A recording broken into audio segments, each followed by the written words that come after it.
Well, hello, Quest. Good to see you again for our weekly newsletter.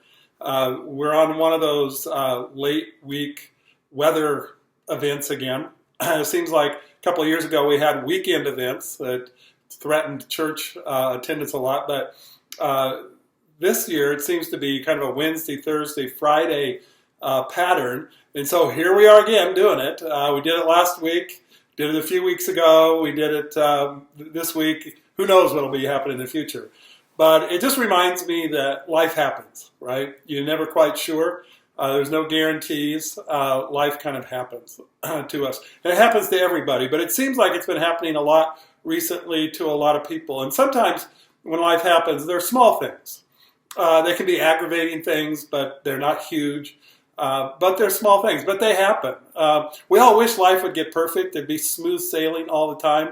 But it's just not that way. It's not reality. In fact, Jesus told us that in this world you'll have tribulation, but take courage. I've overcome the world. But the reminder is in this world, it's up and down, in and out, all over the place. Whether it be the small things, or sometimes they're modest things. They really impact your life, but they maybe aren't life-threatening or life-taking. But they're still modest and they really impact you. And then other times there are these gigantic things, traumatic things, life-threatening issues in life that we never invite. They come uninvited always. But it is part of the way we have to live life here. We do look forward to the day that the Lord returns and there'll be no more of this messed up, broken stuff. But for now, we live in a broken world. We're broken people. It just kind of happens, right? And often when those happen, we look for answers. We're always looking for answers, and it's human. It's logical, it's rational, it's reasonable to look for answers to life. And sometimes, many times, those answers come. They make sense. It adds up. I always say that if it doesn't add up, there's a piece of the equation missing, and you look for that part of the equation to put in, and then all of a sudden things begin to make sense. But there are some times where things are so significant, so big, and so difficult that sometimes they don't actually, at least in the short run, and sometimes even here on earth, they don't make sense to us. They don't really satisfy. Maybe in eternity, in fact, I believe for sure in eternity, they'll make sense. God will reveal, explain all these things in life. But sometimes you ask the question, why? And it's not always crystal clear. And so at times I think we've been tempted when life doesn't make as much sense as we wish.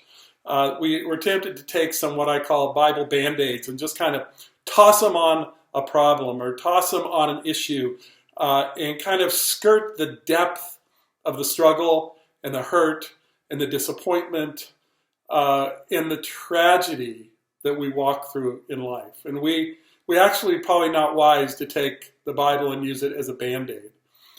It's more significant than that. But also, I wonder if there are times where even then we have a hard time understanding it. And the only thing that we're really left with is actually simply God himself.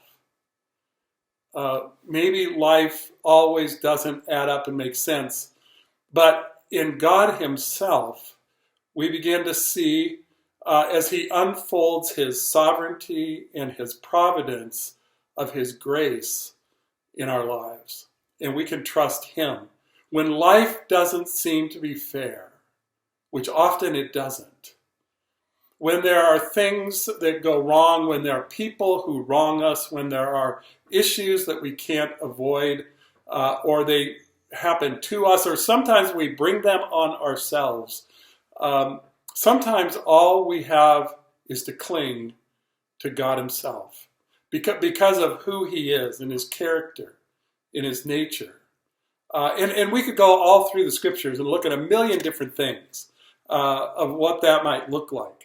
But one of the things that came to my mind recently as I've been away a little bit for the last several days is Psalm 34, verses 8 and 9.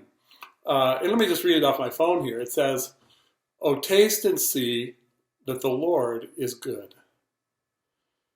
Sometimes the taste of life itself is a bit bitter, a bit sour, a bit difficult. There are sweet parts to life too, right? There are so many beautiful things. So I'm not trying to be a downer here. But there are parts of life that are not. They're very difficult. But it says, "Oh, taste and see that the Lord is good." It goes on and says, "Blessed is the man who takes refuge in him." Blessed is the person who takes refuge under the shelter of God himself. That's sometimes the only place where we have in the midst of all of the turmoil of life. I'm reminded of a story of a person. There was a contest for painters, and the theme of it was peace. And the painting that won was actually a painting of an incredible winter storm. And in that winter storm, the picture was of this mother bird who had its wing over its chick in this tree, protecting it from this incredible storm. I wonder if that's the sign of peace. That here we say, take refuge in God himself. He's the one who can protect us. He is the one who will be there. He is the one who puts his arm around us. He is the one who comforts. It says he is the God of mercy, the God of all comfort, who comforts us in all of our affliction. 2 Corinthians chapter 1. I wonder if that's what he's like. And then it goes on and it says, "Oh, fear the Lord, you his saints, for those who fear him have no lack." Now, this fear in the Old Testament doesn't mean to be afraid of God. It means to have great reverence and respect for him, to understand who he is, that he was the same for eternity past, today, and eternity future.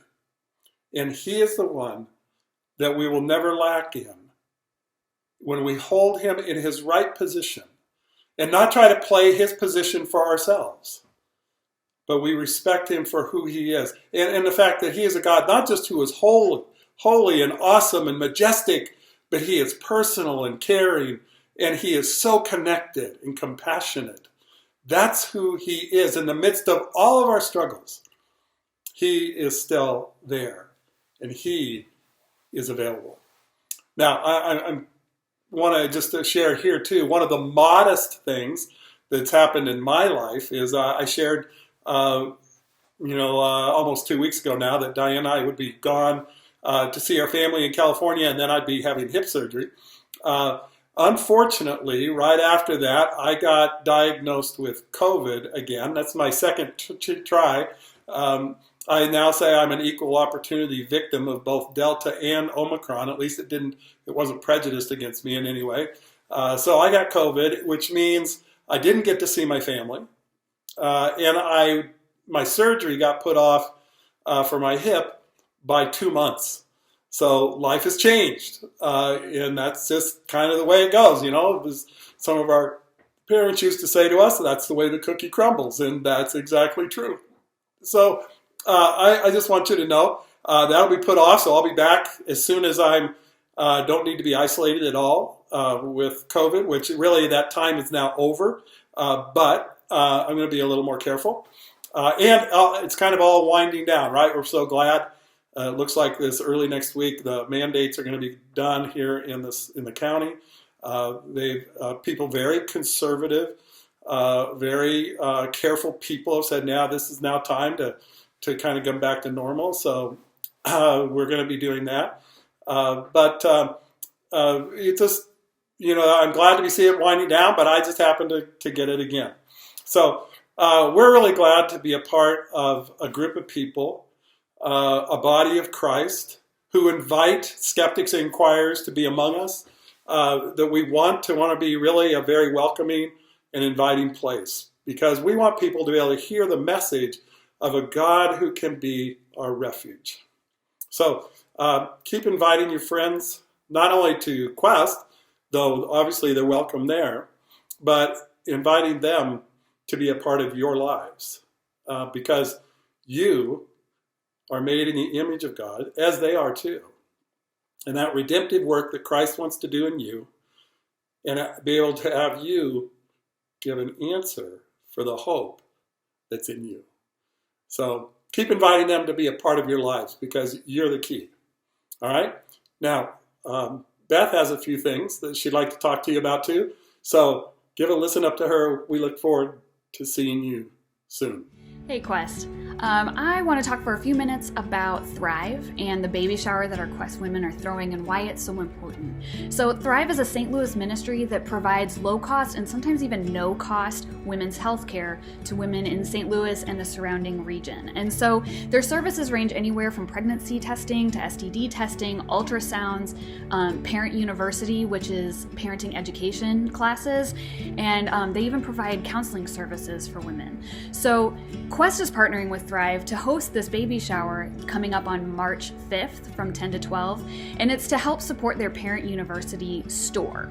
So when the women at Thrive take Parent University classes, they earn what's called baby bucks. And so when they earn enough baby bucks, they can go to the store and buy things that will help them care for the baby, like diapers, wipes, onesies, blankets, clothing, toys, car seats, all these things that you need for these babies. So Quest Women is throwing this baby shower to help fill the shelves at Parent University. Will you join the fun at Quest on March 5th? It's a Saturday from 10 to 12. Bring a gift. You don't have to wrap it because it's just going to go straight to Parent University.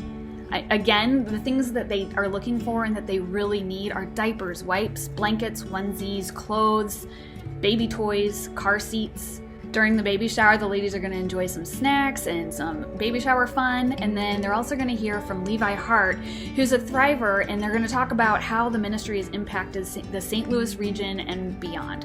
So if you are interested in coming to this, sign up at the ministry table this coming Sunday because the following Saturday is the shower. We don't need an exact number, so if you forget to sign up, still come, but they just kind of wanted to have a number for food and things like that. But we really hope you come and help support this amazing ministry that is helping so many moms in the St. Louis area.